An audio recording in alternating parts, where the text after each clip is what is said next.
అన్న జై భీమ్ జై భీమ్ జై భీమ్ అంటారు. అన్నివ్వండి, ఏం కాదు, జై భీమ్ అన్నివ్వండి, నో ప్రాబ్లం. మీరేమన్నా తెలుసా, జై భీమ్ కు పైన కూడా ఉన్నాడు నా రాజు, మై కింగ్ అని చెప్పండి. ఆ భీమును నిలబెట్టింది నీ రాజు. ఆ డాక్టర్ బాబాసాహెబ్ అంబేద్కర్ గారు కొలంబియా యూనివర్సిటీకి వెళ్ళినప్పుడు బైబిల్ స్టడీస్ అటెండ్ అయ్యేవారు. రూత్ పుస్తకానికి ఆయన వ్యాఖ్యానం రాశారు. He was a practising Christian. ఆయన ప్రాక్టీసింగ్ క్రిస్టియన్ అండి బాబు.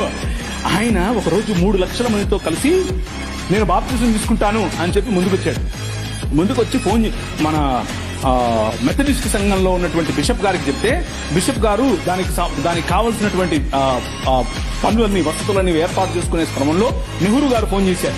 నెహ్రూ గారు ఫోన్ చేసి, ఏంటండి మీరు ఇలా చేస్తున్నారంట, ఇలా చేస్తే మీకు ఈ పొలిటికల్ అపోజిషన్ ఎక్కువైపోతుందని చెప్పాడు. చెప్పైతే మనోళ్ళు మాకొద్దండి, మీరు పొలిటికల్ కన్వర్షన్ అంట మాకొద్దు అని చెప్పి నెహ్రూ గారి ఒత్తిడికి లొంగారు. ఒక పక్క ఇంకొక ఆయనేమో గోచి కట్టుకుని నిరాహార దీక్షకెళ్ళాడు. ఏమని, నువ్వు వెళ్తే ఏ మతానికైనా వెళ్ళు కానీ క్రైస్తవానికి వెళ్ళొద్దని. ఆయన నువ్వు తప్పితే నాకేంటి, నేను యేసు ప్రభువుని అనుసరిస్తా అని చెప్పాడు. ఎవరు?